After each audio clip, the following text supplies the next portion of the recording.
Hello दोस्तों, आप सबों का अपने इस यूट्यूब चैनल आइडियल अप्रोच में स्वागत करता हूं।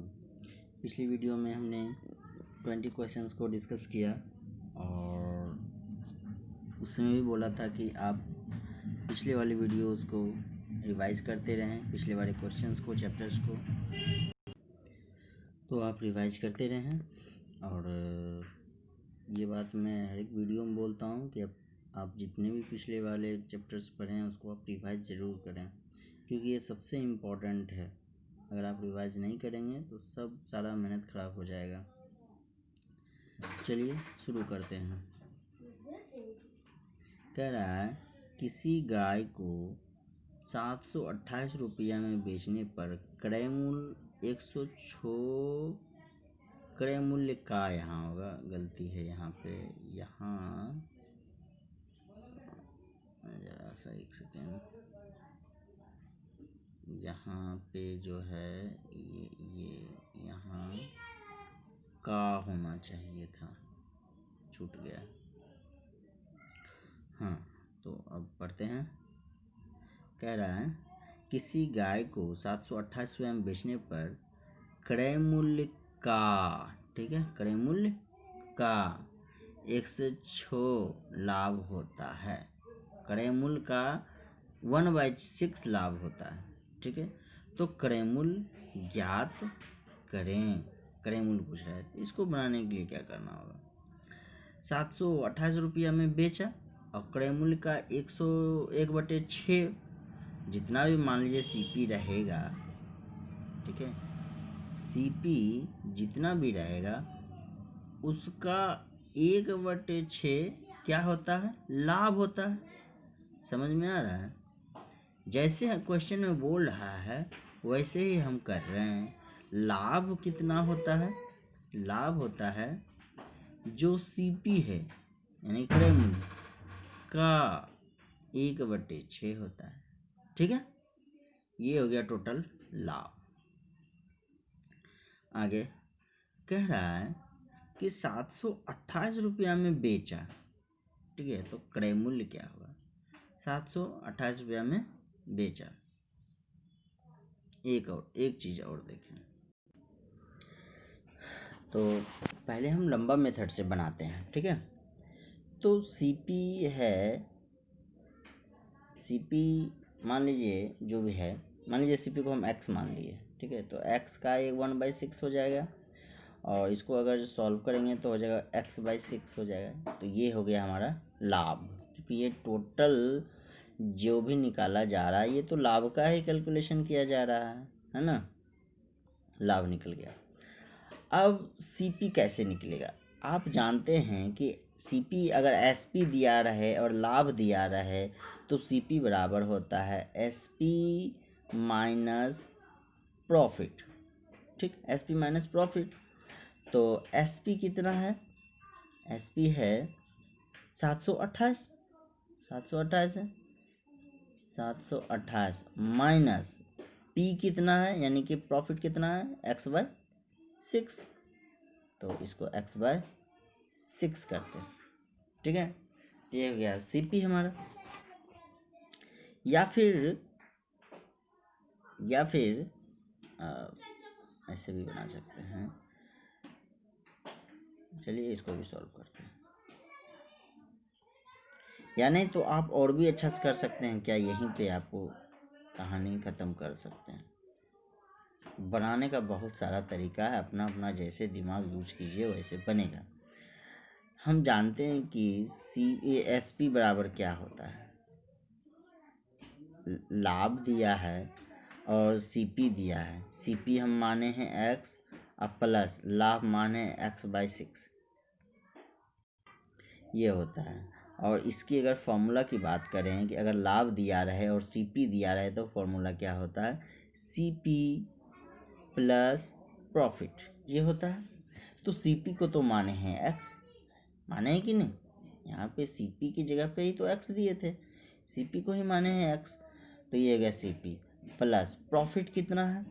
प्रॉफिट है ये वाला x/6। उम्मीद करते हैं आप समझ रहे होंगे।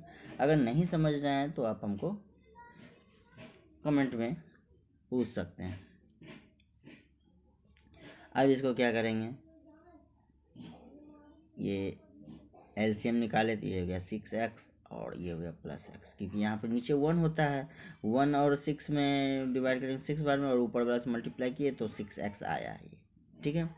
और ये तो 6 ही है तो ऊपर में जितना रहता है उतना ही लिखा जाता है। तो ये हमारा अभी निकल गया SP, है ना, ये SP ही तो निकाले, ये टोटल SP ही निकाले। और हमारा रियल में SP दिए हुए हैं क्वेश्चन में कितना, 728 रुपये, क्योंकि 728 रुपये में बेचता है, तो वो भी SP है, ये भी SP है, तो दोनों क्या हो गया, दोनों सेम चीज़ हो गया, यानी कि हम दोनों को बराबर लिख सकते हैं, ठीक है। तो एक नियम है, एक रूल है, अगर आप क्लास में पढ़ते हैं तो ऐसे बनाइएगा, कोई किसी क्लास का के बुक में मतलब तैयारी करते हैं तो आप बनाइएगा, क्या लिखिएगा, अकॉर्डिंग टू द क्वेश्चन, या फिर आप हिंदी में ही लिखिए प्रश्नानुसार, ठीक है, प्रश्नानुसार लिखिए, या फिर आप यहाँ पे प्रश्न से लिख सकते हैं, प्रश्न से, यहाँ पे आप प्रश्न से लिखें, ठीक है, प्रश्न से यहाँ पे कॉमा दें। ये तभी लिखें जब आपको बराबर लिखना है, बराबर करके कुछ भी लिखना है, जैसे कि यहाँ पे हमारा SP निकला हुआ है 6x + x/6, और हमको अब बराबर करके क्या लिखना है, वो SP। तो ऐसे हम बराबर क्यों किए, पहली बात तो ये, क्योंकि ये भी SP था और ये भी SP है, और बराबर करने इसलिए किया जाता है इसको, सॉरी ये तो कॉमा था, इसलिए किया जाता है क्योंकि ये जो है ना इक्वेशन बन गया, और जब इक्वेशन बनेगा ना तो लास्ट में क्या होगा, x का कोई वैल्यू निकलेगा, तो x का कोई वैल्यू निकलेगा तो इसका मतलब क्रय मूल्य निकल जाएगा, क्योंकि x को ही तो क्रय मूल्य माने हैं, और x का जो वैल्यू जो निकलेगा वो बता देंगे कि क्रय मूल्य कितना है, और क्रय मूल्य ही पूछ रहा है, ठीक है। तो इसको चलिए बनाते हैं, हालांकि इसको काफ़ी शॉर्ट में बनाया जा सकता है, लेकिन अब डिटेल मेथड में आपको हम बता रहे हैं। ऊपर हो जाएगा 7x/6 728, ठीक है, ये हो जाएगा 7x और बराबर 728 × 6, ठीक है। हम एक ही साथ सब कुछ करेंगे, x बराबर 728 × 6/7, 7 से कट रहा है 104 बार में, अब x बराबर आ गया, ऊपर ऊपर गुना करेंगे, 6 24 2 624 रुपया का हो गया क्रय मूल्य, क्रय मूल्य ही पूछा था, क्योंकि ये x हम माने हैं ना CP, ऊपर आपको दिखाए थे ना x क्या था, CP ही माने थे इसको हम, तो ये CP था और इसका वैल्यू ये निकल गया, तो 624 रुपये यानी क्रय मूल्य है, ठीक है, यही हो गया हमारा आंसर। अब इसको शॉर्ट में बनाते हैं, 624 रुपये, देखते हैं ऑप्शन में है या नहीं, 624, हाँ है C नंबर, ठीक है। चलिए अब इसको हम शॉर्ट में बनाते हैं, जो कि वही इम्पॉर्टेंट है, ठीक है। ये सब जो है ना, ये जो लंबा चौड़ा बनाया जाता है, ये बेहद ही बकवास टाइप का ये सब मेथड है, जो कि यूजलेस आउटडेटेड ये सब है, ठीक है, ये सब आउटडेटेड इसको हम मानते हैं, क्योंकि ये इतना टाइम लेता है, पता नहीं ऐसे क्यों लोग बनाते हैं, और बुक में भी ऐसा ही मेथड दिया हुआ रहता है इस तरह का, तो जबकि मुझसे कोई फ़ायदा है नहीं, काफ़ी टाइम लेता है, हमको वही तरीका अपनाना चाहिए जो आइडियल हो, स्मार्ट हो, आइडियल अप्रोच हमको अपनाना चाहिए, ठीक है। तो अब जैसे लोग करता है तो हमको जानकारी के लिए ये बताना पड़ा, क्योंकि ऐसे भी होता है, क्योंकि मान लीजिए कहीं आप कोई बुक देखे ऐसे बना हुआ रहे तो आप कन्फ्यूज हो रहे, ये तो कैसे बना हुआ, ये तो हम कभी सीखे ही नहीं, या फिर कोई बना के आपको दिखाया तो आपको समझ में, आप उस पर गुस्सा हो गए कि ये ऐसे नहीं बनेगा, क्योंकि वो भी अपना जगह पे सही है। तो चलिए अब हम क्या करते हैं, शॉर्ट में बनाते हैं। देखिए 1/6 जो लिखा हुआ है क्वेश्चन में, 1/6 जो लिखा हुआ है, क्रय मूल्य का 1/6 लाभ होता है। आप जानिए ये 1/6 जो लिखा हुआ है, यहाँ पे परसेंटेज भी तो लिख सकता था, और 1/6 का क्या परसेंटेज क्या होता है आप ये बताएं। 1/6 का होता है 16.2/3%, 2/3%, ये होता है। यानी या तो ये लिखे या तो ये लिखे, ठीक है, दोनों सेम ही बात हुआ। तो हम जानते हैं कि ये फंसाने के लिए ये दे दिया है 1/6, तो इसका मतलब 16.2/3% भी उसको बोल सकते हैं। यानी कि 1/6 इज इक्वल टू 16 होल 2/3%। अब देखिए इसी पर खेलेंगे, कैसे? 6 का इतना परसेंट इज इक्वल टू क्या होता है, ऊपर वाला, ये सब तो बताए हैं, कंफ्यूज नहीं होइएगा। आप कंफ्यूज हो सकता है, आप हो रहे हैं, क्यों हो रहे हैं? क्योंकि अब तक जो बताते थे ना, लेफ्ट साइड में परसेंटेज लिखते थे और उसके बाद 1/6 लिखे, उसके बाद ऐसे बोलते थे 6 का इतना परसेंट ऊपर वाला होता है, ठीक है। तो बात उतना ही, हम किधर भी किसी को लिख सकते हैं, कोई बात नहीं इसके लिए। तो यहाँ आते हैं, तो 6 का इतना परसेंट उसके ऊपर वाला होता है, ठीक है। तो हम चलिए इसी पर खेलते हैं। तो कह रहा है क्रयमूल्य का इतना परसेंट, क्योंकि इतना, इस टोटल परसेंट का जो वैल्यू है 1/6 होता है ना। अगर हम सिर्फ ये बोलें कि 16.2/3% का क्या वैल्यू होता है, तो जानते हैं कि पूरा 1/6 होता है।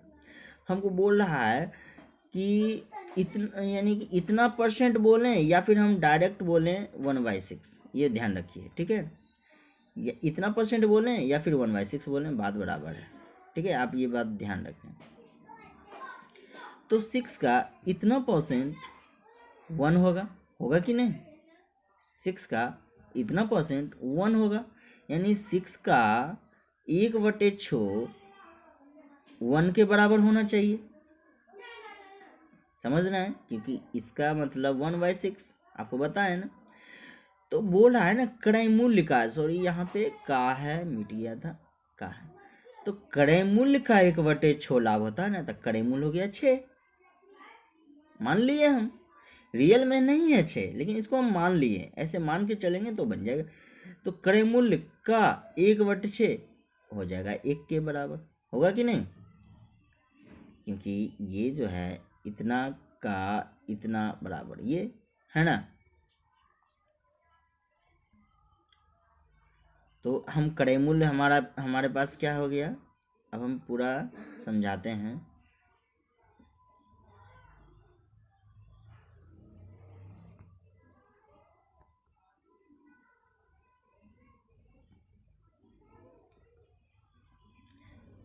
तो 1/6 इज इक्वल टू 16 होल 2/3%।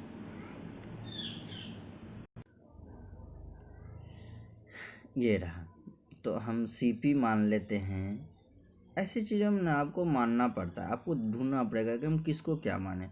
कि CP मान लीजिए हमारे पास 6 है, ठीक है, 6 है, और इतना का इतना परसेंट 1 होता है, यानी इतना का इतना ही लाभ बेच रहा है। तो यानी कि SP हमारा कितना हो जाएगा, आप ये जवाब दें, SP कितना हो जाएगा? SP हो जाएगा 7, क्योंकि ये अगर हम CP माने हैं और क्वेश्चन में बोला है CP का 1/6, CP का 1/6, 1/6 इस टोटल को का वैल्यू है 1/6। तो CP का 1/6 क्या आ जाएगा, ऊपर वाला, इतना, यानी लाभ कमाता है, यानी 1 लाभ कमाता है, 1 लाभ कमाता है, ये तो समझ गया है। और ये भी जान गए कि हम CP 6 माने और 1 लाभ कमाएगा तो SP हो जाएगा 7, ठीक है। इसको रुपया नहीं बोलेंगे, ठीक है, ये ध्यान रखिएगा। इसको रुपया, ये जो 6 और 7 है, रुपया नहीं बोलिएगा, क्योंकि रुपया में ये नहीं है, बस ये यूनिट है। रुपया में तो रियल में ये है, यहाँ पे दिया है 728 रुपया SP, ये रुपया नहीं है, ये यूनिट इसको बोलेंगे, 6 यूनिट, क्योंकि यहाँ पे हम माने हैं। तो CP हो गया 6 यूनिट और SP हो गया 7 यूनिट। तो हमको CP का वैल्यू पूछा है, हमको क्वेश्चन में ये SP दिया हुआ है कि नहीं, रियल वाला दिया है। तो 7 दे के रियल वाला लिख दिए 728 रुपीज़, ठीक है। तो हम फिर 6 दे के हम इसका वैल्यू निकाल लेंगे, है ना। तो 728/7 × 6, ये कैसे हुआ आप समझ रहे हैं ना? नहीं समझ रहे हैं तो आप नोट कर लीजिए, इसको आपको पूछना है कि ये हुआ कैसे, ये आप कहीं नोट कर लें। अगर ये चीज़ नहीं समझ में आ रहा है तो आप ज़रूर पूछिएगा। ऐसे भी कहीं भी आपको कुछ वैसा चीज़ हो कि ये हुआ कैसे, तो वो आप कहीं नोट कर लें और उसको आपको पूछना है मुझसे, ठीक है। तो ये शुरू करते हैं। तो इसको काटेंगे तो 104 हो जाएगा, 104 हो जाएगा, और इसको हम फिर ऊपर पर मल्टीप्लाई करेंगे, 6 चौक 24, 2 624 रुपया। ठीक है, हो गया। कितना शॉर्ट में बना, 624 रुपया हो गया आंसर। चलिए अगला बनाते हैं। कंपटीशन का आपको तैयारी करना है तो आपको शॉर्ट में बनाना होगा, जितना शॉर्ट आप बना सकते हैं, टाइम बचाना होता है। चलिए अगला है, कह रहा है किसी वस्तु को 880 रुपये में बेचने पर 10% का लाभ होता है। ठीक है, तो वस्तु उसको इतना में बेचा तो 10% का लाभ हुआ। तो कह रहा है कि 760 रुपया में बेचने पर कितने प्रतिशत हानि या लाभ होगा। आप इसको खुद बनाइएगा। आगे बढ़ते हैं। एक व्यक्ति ने एक मकान 40,000 रुपया खरीद कर 56,000 रुपया में बेच दिया, लाभ प्रतिशत ज्ञात करें। इसको भी आप बनाइएगा। एक व्यक्ति ने 850 रुपया में गाय खरीदी, अब वह उसे कितना में बेचे कि 15% का लाभ हो, यानी कि 115% का वैल्यू पूछ रहा है। ठीक है, क्योंकि कितने में बेचे, ये आप दिमाग पहले आपको लगाना। हर एक क्वेश्चन में ये पहले तय कीजिए कि आपको पूछ क्या रहा है। पूछ रहा है कि अब वह कितना में बेचे, बेचना मतलब एसपी, यानी एसपी पूछ रहा है, तो ये हो गया एसपी। ठीक है, इसको भी आपको बनाना है। आगे चलते हैं। ये क्या कर रहा है, एक मोटरसाइकिल 5100 रुपया में बेच दी गई, यदि 15% घाटे पर बेचा गया तो मोटरसाइकिल कितने में खरीदी गई, ये इसको भी आपको बनाना है। नेक्स्ट, एक घड़ी को 25% घाटा सहकर 375 रुपीज़ में बेच दिया गया तो घड़ी का क्रय मूल्य क्या हुआ, इसको भी आपको बनाना है। अब सब सिंपल आ रहा है। अगला अलग तरह का क्वेश्चन आएगा, जो भी हमारे पास कलेक्शन है वो बस डिस्कस करते जा रहे हैं। आते जाएगा, जो बताने लायक होगा हम आपको बताएंगे। अब जो चीज़ हम आपको बता दें तो उसमें बार बार बता के टाइम लॉस करना सही नहीं रहेगा। उसका वो आपको बनाने का काम है, वो आपका काम है कि बनाइए। कह रहा है यदि एक खिलौना को 5 रुपया प्रति दर से बेचा गया तो हानि प्रतिशत होगा। ये आपको बताते हैं। कोई खिलौना है, उसको 5 रुपया प्रति दर से बेचा गया। 5 रुपया प्रति दर मतलब समझते हैं, प्रति का मतलब हुआ एक। ठीक है, यानी कि एक खिलौना को 5 रुपया में बेचा गया। ठीक, इसका मतलब ये हुआ। प्रति का मतलब एक नियम में ये चीज बता चुके हैं। यानी एक खिलौना को 5 रुपया में बेचा गया। ठीक है, तो हानि प्रतिशत क्या होगा। ये क्वेश्चन गलत है, ये क्वेश्चन गलत है। क्यों गलत है? बेचा गया लाभ पर बेचा गया या हानि पर बेचा गया, ये तो बोला ही नहीं, या फिर क्रय मूल्य दिया ही नहीं है, तो ये निकलेगा नहीं। हालांकि हम चेक कर लेते हैं क्वेश्चन क्या है। ये क्वेश्चन गलत था, हम चेक किए तो ये क्वेश्चन ऐसे लिखा हुआ है, गलती से लिखा गया है। ये जो 5 रुपये प्रति दर से, ये यहाँ पे इसको हटा के ये है, चलिए इसको अलग से लिख लेते हैं। कह रहा है कि यदि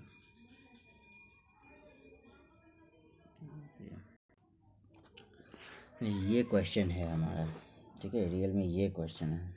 कह रहा है यदि एक खिलौना को 5 रुपये प्रति दर से खरीदा गया, ठीक है, 5 रुपये प्रति दर से खरीदा गया, यानी कि इसका मतलब क्या हुआ कि एक खिलौना मतलब खरीदा होगा बहुत ज़्यादा, ठीक है, या फिर कम कितना भी खरीदे, लेकिन उसका जो रेट है खरीदने का, जैसे होता है ना कि अब आप बिस्किट खरीदने गए तो आप कितना भी खरीदे, लेकिन किस भाव से खरीदे, किस दर से खरीदे। मान लीजिए कि 5 रुपया में एक पैकेट है, तो ये उसका रेट हुआ। ठीक है, अब 5 रुपया में एक पैकेट है, तो इसी के बेस पे, इसी के आधार पे आप कितना भी खरीद के आप उसका दाम दे सकते हैं।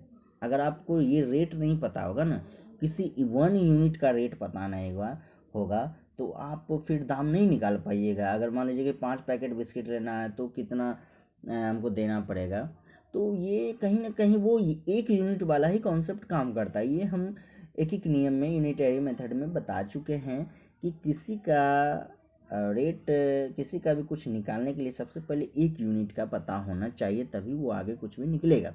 तो यहाँ 1 यूनिट का दिया हुआ है, यानी कि एक खिलौना का दाम 5 रुपया दिया है, ठीक है। तो एक खिलौना को वो 5 रुपये के दर से खरीदा, कितना खरीदा ये नहीं बताया है, ठीक है। उससे हमको अभी तक मतलब नहीं है, नहीं, इसको सिर्फ बता रहा है कि वो किस दर से वो खरीदा खिलौना, एक खिलौना 5 रुपये प्रति दर से, यानी कि एक खिलौना का दो मूल्य 5 रुपया। आगे करा गए 4.50 रुपये प्रति खिलौना की दर से बेचा गया। तो इसको हम ऐसे नहीं पढ़ेंगे 4.50 रुपये, ऐसे कभी बोलते हैं क्या? आप दुकान में गए ऐसे बोले कि मेरे पास 4.50 रुपया है, नहीं ना बोले। तो जहाँ रुपया की बात होती है तो वहाँ पढ़ने का तरीका कुछ और होता है। क्या होता है? इसको पढ़ेंगे 4 रुपया 50 पैसा, ठीक है। ये जो डेसिमल के बाईं साइड में जो रहता है वो रुपया रहता है, डेसिमल के दाहिने साइड में जो रहता है वो पैसा रहता है। इसको हम पढ़ेंगे कि तथा 4 रुपया 50 पैसा प्रति खिलौना की दर से बेचा गया, यानी कि उसको हानि हुआ होगा, पक्का हानि हुआ होगा, क्योंकि 5 रुपया में खरीदा और 4 रुपया 50 पैसा में बेच दिया, यानी कि 50 पैसा का उसको क्या है, हानि हुआ है 50 पैसा का, है ना। 50 पैसा और आता तो यानी कि ये 5 रुपया बन जाता ना। तो 50 पैसा मतलब हुआ, उसको लॉस हुआ, तो उसी हानि प्रतिशत क्या होगा ये पूछ रहा है, हानि का प्रतिशत। तो हानि हम जानते हैं कि 50 हो गया गुना 100। नीचे हमेशा सीपी होता है, आपको बता दिए हैं, नीचे सीपी और सीपी हो गया 5। लेकिन एक चीज़ ध्यान रखिए, ये 5 जो है ना रुपया है और ये 50 जो है ना पैसा है। तो अगर हम यहाँ 5 लिख देंगे तो ये 50 रुपया माना जाएगा, लेकिन ये पैसा है रियल में। तो पैसा है तो इसको भी आपको पैसा बनाना पड़ेगा, एक जाति बनाना पड़ेगा। तो एक जाति बनाने के लिए आप ध्यान रखिएगा, ऐसी चीज़ों में स्टूडेंट फंसते हैं। ये मोस्ट इम्पोर्टेंट क्वेश्चन है आपके लिए। ऐसे ही चीज़ों में फंसते हैं कि क्या ये 50 कर दिया और नीचे 5 कर दिया, तो अरे 5 कर दिया तो ये 50 क्या है, रुपया तो नहीं है, ये पैसा है ना। तो पैसा है तो पैसा से ही ना परसेंटेज निकला जाएगा, ये भी पैसा ही बनाना पड़ेगा। तो 5 रुपया को पैसा में बदलने के लिए आप क्या कीजिएगा, आपको सिखाए हैं आधार क्या होगा, ये 5 रुपया है और इसको हमको पैसा में बदलना है, यानी कि पैसा लास्ट में लिखा जाएगा, रुपया पहले लिखा जाएगा। तो हालांकि ये सब चीज़ तो मन में ही करने का है, लेकिन फिर भी आपको हम बता देते हैं। क्या है कि जानते हैं कि 1 रुपया ये आधार होगा, 1 यूनिट का हमको वैल्यू पता होगा तभी किसी का वैल्यू पता कर सकते हैं। 1 रुपया बराबर 100 पैसा, ये आपको बता चुके हैं। तो 5 रुपया में ज़्यादा पैसा तो ज़्यादा में गुना हो जाता है, यानी कि 500 पैसा, ठीक है। ये ध्यान रखिए। तो अब से हम अगर रुपया पैसा बदलना होगा तो इतना हम लिखेंगे नहीं, बल्कि क्या करेंगे, अगर रुपया को पैसा में बदलना है तो 100 से गुना कर देना है, बस इतना फंडा याद रखिए। रुपया को पैसा में बदलना है तो 100 से गुना, और पैसा से रुपया में बदलना है तो 100 से भागा, बस ये ध्यान रखिएगा। 100 से गुना कर दिए तो वो 500 पैसा हो गया, तो हम यहाँ पे 500 पैसा लिख देंगे। ये मोस्ट इम्पॉर्टेंट है, इसको आप पॉइंट आउट कर लीजिएगा, क्योंकि इसको जो है ये करना होगा, ये टेस्ट में हम पूछ सकते हैं, टेस्ट लेंगे। ये 2 0 कट गया, 5 से ये 10 बार में कट गया, यानी कि 10% हो गया हमारा आंसर। ऑप्शन सही होगा, ऑप्शन देखते हैं 10% है कि नहीं, हाँ है ऑप्शन 10%, ठीक है। बाकी ये क्वेश्चन गलत है, क्वेश्चन जो है ना ठीक से लिखा हुआ नहीं, पूरा नहीं लिखा हुआ है। चलिए आगे बढ़ते हैं।